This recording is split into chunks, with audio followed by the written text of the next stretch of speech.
장애인 문화복지신문 제412호 제3면 기사입니다. 박상현 경기도의원, 장애인 표준사업장 생산품 우선 구매 활성화를 위한 박람회 참여. 경기도의회 기획재정위원회 박상현 의원, 더불어민주당, 부천 8, 은 14일, 목, 경기도청 1층에서 개최된 장애인 표준사업장 생산품 우선 구매 활성화를 위한 박람회 그대가 빛날 차례에 참석했다. 이번 박람회는 한국장애인 표준사업장협회가 주최하고 에이블루마트, 아트림이 주관하는 행사이며 장애인 표준사업장 생산품 우선 구매 활성화를 위한 지자체 관심도를 높이고 공공의무 구매 비율인 0.8%를 촉구하기 위해 마련된 자리이다. 박상현 의원은 장애인에 대한 사회적 인식을 개선하고 장애인 생산품이 사회적 경제적 가치를 모두 창출할 수 있는 환경을 마련해야 한다며 장애인 표준사업장의 생산품을 누구나 일상에서 사용할 수 있도록 노력하겠다고 박람회 참석 소감을 밝혔다. 한편 박상현 의원은 장애인 고용, 장애인 생산품과 발달 장애인 교육, 장애인 편의시설 등에 깊은 관심을 지니고 있다. 특히 장애인이 자립하여 살 수 있는 경기도를 만들고자 공공기관의 장애인 고용 현황과 장애인 생산품 구매율 등과 같은 정책 현황을 지속적으로 파악하고 있다. 박재용 경기도의원, 교통약자 이동편의 증진 토론회에서 도로를 교통약자법 기준적 합성 심사 항목에 포함 제안. 경기도의회 박재용 의원, 보건복지위원회, 더불어민주당, 비례 12월 12일 경기도의회에서 열린 교통약자 이동편의시설 설치 증진을 위한 정책 토론회에 토론자로 나서 이동편의시설 기준적 합성 심사의 사각지대인 도로에 대한 문제를 지적하고 개선이 필요하다고 했다. 아울러 경기도 이동편의시설 기술지원센터 설치를 경기도 내 31개 시군으로 확대하여 기준적 합성 심사 업무를 지원해야 한다라고 했다. 현행 교통약자법은 교통약자가 안전하고 편리하게 이동할 수 있도록 교통수단, 여객시설 및 도로의 이동 편의시설을 확충하고 보행환경을 개선하여 사람 중심의 교통체계를 구축하여 교통약자의 사회 참여와 복지 증진을 도모하는 것을 목적으로 하고 있다.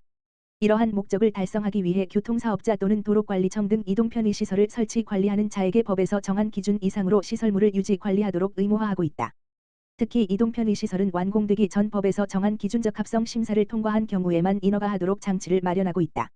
교통약자 이동 편의시설이 법에서 정한 기준을 충족하지 못해 발생하는 사회적 손실을 최소화하도록 장치를 마련하는 것이다. 박재용 의원은 현재 도로와 보행로에 나가보면 교통약자의 이동을 방해하는 다양한 사례가 있고 심지어 사고를 유발하도록 설계된 경우가 많다라고 지적했다. 아울러 이러한 문제는 시정되지 않고 반복적으로 나타나며 재시공을 위해 혈세를 낭비하는 요소로 작용하고 있다라고 지적했다.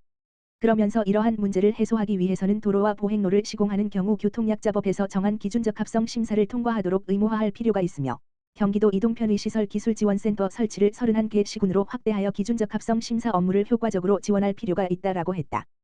현행 교통약자법 기준적 합성 심사 조항에서는 교통수단과 여객시설에 설치된 이동편의시설만을 심사 대상으로 규정하여 도로가 빠져 있기 때문이다. 박재용 의원은 이러한 문제를 시정하기 위해 교통약자법 개정을 국회와 중앙정부에 건의하고 관련 조례를 개선해 갈 예정이다라고 밝혔다. 김정호 경기도의원, 장애인 평생교육시설의 유형별 프로그램 지원 근거 마련. 경기도의회 여성가족평생교육위원회 김정호 의원, 국민의힘 대표의원, 광명일, 이 대표 발의한 경기도 장애인 평생교육 지원에 관한 조례 일부 개정 조례안이 18일, 월, 경기도의회 제372회 임시회 제5차 여성가족평생교육위원회 심사를 통과했다. 이번 개정안에는 장애인 평생교육시설에서 이미 운영하고 있는 장애 유형별 맞춤형 평생교육 프로그램의 법적 근거를 마련하고 활성화하며 해당 사업의 평가와 이를 통한 제도 개선에 관한 사항을 명시하여 실효성 있는 사업으로 발전시킬 수 있는 근거를 마련하는 내용이 담겼다. 경기도 등록장애인은 22년 12월 기준 58만 4,834명으로 도내 인구 대비 4.3%, 전국 장애인 대비 22.05%를 차지하고 있으며 해마다 조금씩 증가하고 있다. 김정호 의원은 경기도 등록장애 유형을 살펴보면 지체 45.2%, 뇌병변 9.4%, 시각 9.4%, 청각 14.8% 등 15가지이지만 장애인 평생교육시설에서 운영 중인 프로그램은 발달 지적 장애인 위주의 프로그램이 대부분이다라며 다양한 장애인의 유형과 특성을 고려한 다양한 평생교육 프로그램을 제공해 장애인 평생교육의 참여를 높이는 데 힘써야 한다고 강조했다. 한편 여성가족평생교육위원회 심사를 통과한 본 개정 조례안은 오는 21일 제372회 정례회 제5차 본회의에서 처리될 예정이다. 김재훈 경기도의원, 경기도 장애인 학대 현황 및 지원체계 개선 방안 마련 토론회 참가. 김재훈 경기도의원, 보건복지위원회 부위원장, 국민의힘, 안양사, 은 14일, 목, 경기도 장애인 복지종합지원센터에서 개최된 2020세 경기남부장애인권익공호기관 인권포럼의 좌장으로 참가하였다. 이번 2020세 경기남부장애인권익공호기관 인권포럼은 제3차 경기도 장애인 인권증진 기본계획을 중심으로 경기도 장애인 학대의 현황 및 지원체계 개선 방안 마련을 위한 정책 제안 및 의견을 나누는 토론회로 준비되었다.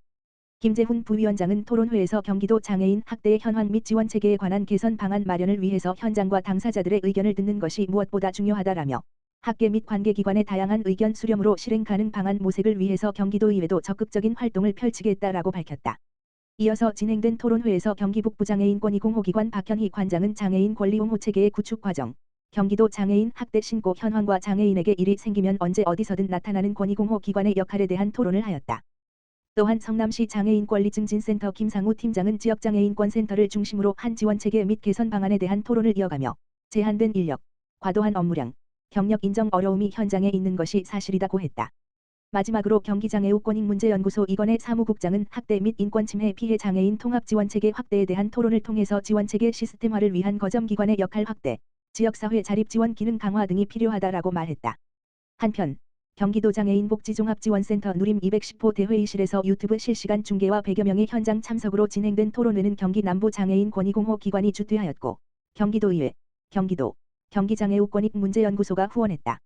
경기도의회 이서영 의원, 경기도 장애인 공무원 편의 지원 조례 일부 개정안 상임위 통과, 경기도의회 안전행정위원회 이서영 의원, 국민의힘, 비례, 이 대표 발의한 경기도 장애인 공무원 편의 지원 조례 일부 개정 조례안이 12월 18일 월 열린 제372회 정례회 안전행정위원회 심의를 통과했다.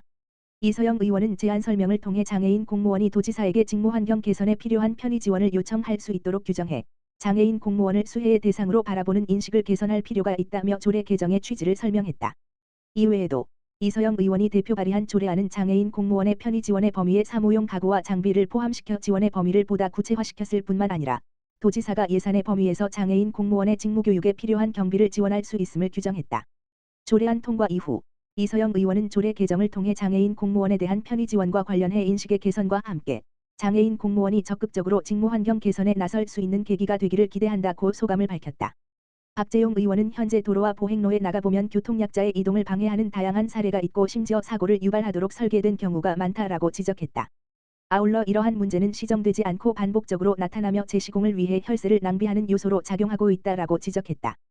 그러면서 이러한 문제를 해소하기 위해서는 도로와 보행로를 시공하는 경우 교통약자법에서 정한 기준적 합성 심사를 통과하도록 의무화할 필요가 있으며 경기도 이동편의시설 기술지원센터 설치를 31개 시군으로 확대하여 기준적 합성 심사 업무를 효과적으로 지원할 필요가 있다라고 했다. 현행 교통약자법 기준적 합성 심사 조항에서는 교통수단과 여객시설에 설치된 이동편의시설만을 심사 대상으로 규정하여 도로가 빠져 있기 때문이다.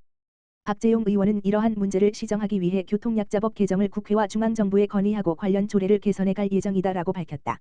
이날 열린 토론회는 경기도의회 건설교통위원회가 주최했으며 김종배 경기도의회 건설교통위원장, 더불어민주당, 시흥사, 이 좌장을 맡았으며 이동욱 나루 ENC 연구소장이 발제를 맡았다. 박재용 의원을 비롯한 구동균 경기연구원 연구위원, 조봉현 경기도 장애인 편의시설 설치 도민촉진단 명예단장, 서인환 장애인인권센터 회장, 엄기만 경기도 광역교통정책과장은 토론자로 나섰다.